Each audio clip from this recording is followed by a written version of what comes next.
मैं डॉक्टर राकेश शर्मा और आप देख रहे हैं इंदौरिया टाइम्स।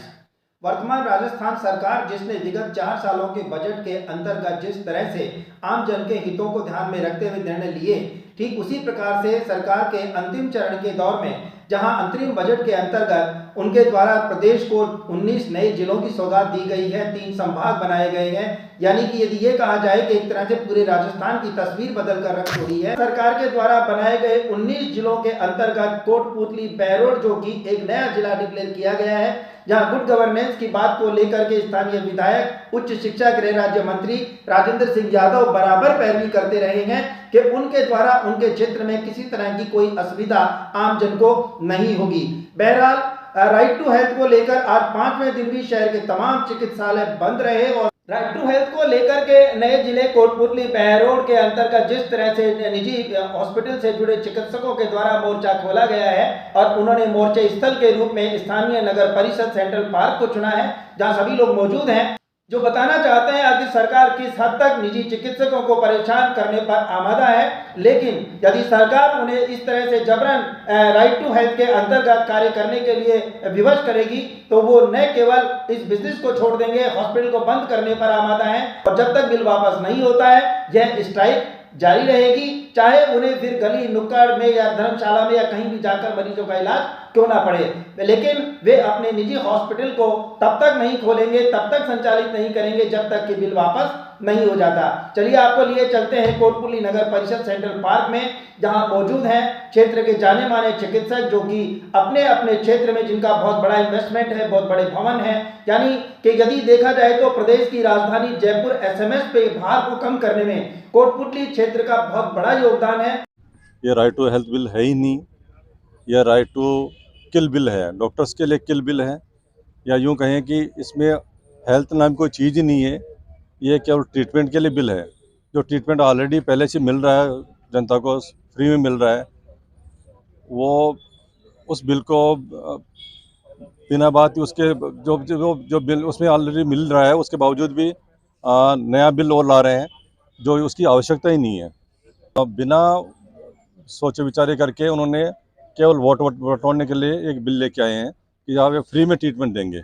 फ्री में ट्रीटमेंट पॉसिबल ही नहीं है, चिकित्सक भी फ्री में ट्रीटमेंट नहीं दे सकता। तो इसमें जो स्वास्थ्य के नाम पे तो कुछ चीज़ है ही नहीं, केवल ट्रीटमेंट के ऊपर ही उन्होंने फोकस किया कि आप ट्रीटमेंट फ्री में ट्रीटमेंट देंगे, जो पॉसिबल ही नहीं है। ये बहुत दुख की बात है कि कोरोना काल में हमारे पर हेलीकॉप्टर से पुष्प बरसाए जा रहे थे और आज लाठियाँ वाटर कैनन से हमारे ऊपर प्रहार किया गया। ये बहुत दुख की बात है। हमारे महिला चिकित्सकों को बुरी तरह से पुरुष जो सिपाही है उन्होंने पीटा है और जगह जगह से धरना प्रदर्शन को जबरन उठाया है और उसका हम लोग विरोध करते हैं। और ये बड़ी दुख की बात है कि सरकार इस तरह से हमारे साथ इस तरह का बर्ताव कर रही है। तो ये बिल इनको वापस लेना ही पड़ेगा, अनिश्चितकालीन है, इसका कोई विकल्प नहीं है। कि जैसे ही कोई अगर पैदा होता है बच्चा या बच्ची, बेटी या बेटा, तो वहीं पर उसको इंश्योर क्यों नहीं किया जाता है? वो लाया आरटीएच में, वहाँ तो फेलियर है। तो सब ये दिखावा है, ये पाखंड है सरकार का। डॉक्टर बने अपनी मेहनत से, ईमानदारी से काम करके ग्रामीण लेवल पे चिकित्सा प्राइवेट क्षेत्र में काम किया है।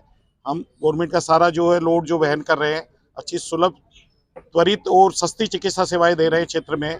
तो ये गवर्नमेंट क्या चाहती है हमारे से? गवर्नमेंट को क्या चाहिए? गवर्नमेंट लोगों को बेवकूफ़ बना के अस्पतालों को बंद करवाना चाहती है। ये कहते हैं कि फ्री दो, फ्री तो कुछ भी नहीं होता दुनिया में। टू हेल्थ एक सरकार अपने सिस्टम का जो फेलियर हो चुका है हेल्थ डिपार्टमेंट राजस्थान का, उसको छुपाने के लिए निजी चिकित्सकों, निजी क्लिनिक्स और निजी हॉस्पिटल्स पे अपना कानून लगाना चाहती है। यदि सरकार को सुधार करना है तो उसके खुद के हॉस्पिटल्स में सुधार करें, उनका इंफ्रास्ट्रक्चर डेवलप करें, पेशेंट्स को या जन को जितनी पे पब्लिक है उसको सेवाएं दें। और फ्री की जो बात है वो प्राइवेट हॉस्पिटल किस हद तक क्यों अफोर्ड करेंगे, और ये हमारा जो जब तक ये रोल बैक नहीं होगा आरटीएच, हमारी स्ट्राइक कंटिन्यू रहेगी। एक तरह का ये स्कैम है, एक पॉलिटिकल स्कैम है। गवर्नमेंट को पता है कि आगे आए नहीं आए, आगे आएगी तो फिर अलग योजना, केवल घोषणाओं करने में कुछ नहीं जाता है, घोषणाएं तो कर सकती है ना। अब कोर्ट ने हालांकि इसके ऊपर एक संविधान लिया है कि कोई भी अपना जो मेमो होता है उसमें अगर आगे से इस तरह की घोषणाएं देते हैं रिटर्न में, अगर रिटर्न में इस तरह की घोषणाएं देते हैं तो उनके लिए भी उनको काउंटेबल माना जाएगा। लेकिन अभी इस तरह की कोई रूल रेगुलेशन हुए नहीं है, तो गवर्नमेंट अपने आप घोषणाएं कर देती है, उनको क्या लेना देना है। अब आप देखिए 19 जो डिस्ट्रिक्ट्स हैं, क्या गवर्नमेंट के पास बजट है? पंजाब के बाद सेकंड जो हालत ख़राब है वो राजस्थान स्टेट की है। डेट में इतना ज़्यादा लोगों को पीने के लिए स्वच्छ पानी नहीं मिल रहा है। गवर्नमेंट हॉस्पिटल में आप जाइए, जिला अस्पताल बने हैं लेकिन डॉक्टर की संख्या आधी भी नहीं है, और रूल रेगुलेशन इतने बना रहे हैं कि आप ये दीजिए। तो ये गवर्नमेंट का totally administrative as well political failure है। और गवर्नमेंट उसको दबाने के लिए क्या, डॉक्टर्स जो होते हैं वो एक सॉफ्ट टारगेट होते हैं, क्योंकि जिसने अपना हॉस्पिटल बना लिया वो जा नहीं सकता, तो उसका अच्छा इन्वेस्टमेंट है। और गवर्नमेंट को पता है कि ये अगर ज़्यादा करेंगे तो हम उनको दबा भी सकते हैं, और ये मामला सेंसिटिव है। कोर्ट में जाएंगे तो कोर्ट भी कहेगा आप तो मरीजों को दबा रहे हो। हालांकि ये सही है कि सभी को हेल्थ चाहिए, और ये हमारी भी जिम्मेदारी, डॉक्टर की भी जिम्मेदारी है कि पूरा जो समाज है स्वस्थ होना चाहिए। लेकिन गवर्नमेंट क्या है कि उसके लिए बजट तो एलोकेशन करती नहीं है, अभी उसकी प्रॉब्लम्स हैं। अब वो चाह रही है कि अपना एलोकेशन हटाकर वो डॉक्टर्स के ऊपर एक जिम्मेदारी डाल दे कि सभी को अच्छा। इसमें देखो 3A एक जो हेल्थ है कि एक्सेसिबल भी होना चाहिए, अफोर्डेबल भी होना चाहिए, अच्छा भी होना चाहिए, और हर आदमी के लिए होना चाहिए, एक्सेप्टेबल भी होना चाहिए। जबकि उसलिए गवर्नमेंट यूँ मानो कि जिसका इलाज 1 करोड़ रुपए में होना चाहिए, गवर्नमेंट उसके 10,000 रुपये दे रही है। कैसे एक्सेप्टेबल है वो? किसी तरह एक्सेप्टेबल नहीं। सभी हॉस्पिटल तो वैसे ही मारे जाएंगे। ये मानो कि ये सरकार इस एक्ट के तहत लीगली भी सभी की हत्या करना चाह रही है। जब हॉस्पिटल ही बंद हो जाएंगे तो ट्रीटमेंट कहाँ मिलेगा? तो राइट टू हेल्थ का मतलब ही नहीं रहा। भाई गवर्नमेंट को अगर प्राइवेट हॉस्पिटल बंद करने हैं तो वो वैसे ही बंद बोल दे कि भाई बंद कर दो। कहेंगे जो पुअर मरीज हैं उनके लिए भी हम कुछ करेंगे, लेकिन हॉस्पिटल बंद रखेंगे, चाहे उसके लिए हमें गलियों में मरीजों को देखना पड़े और कहीं देखना पड़े, धर्मशालाओं में जाके देखना पड़े, लेकिन हम हमारी हड़ताल ये अनिश्चित काल तक रखेंगे, क्योंकि हमारे हॉस्पिटल तो वैसे ही मर चुके हैं, तो वैसे ही हम कहाँ जाएंगे। वो हमें यदि तोहफा आरटीएच का देंगे तो हम उनको तोहफा सरकारी योजनाओं का बहिष्कार करके देंगे। उनको ये बात समझनी पड़ेगी, जिन योजनाओं में ऑलरेडी हम काम कर रहे हैं वो योजनाओं को हम बंद रखेंगे। हम किसी भी उन योजनाओं में काम करने को तैयार नहीं है। कोटपुतली नगर परिषद सेंट्रल पार्क से आपको ये बताने की कोशिश कर रहा हूँ कि एक धरती का भगवान चिकित्सक सड़कों पर है। ये अपने आप में सरकार का एक बहुत बड़ा फेल्योर होने के साथ साथ आम जन के लिए एक बहुत बड़ी परेशानी का सबब बनने वाला है।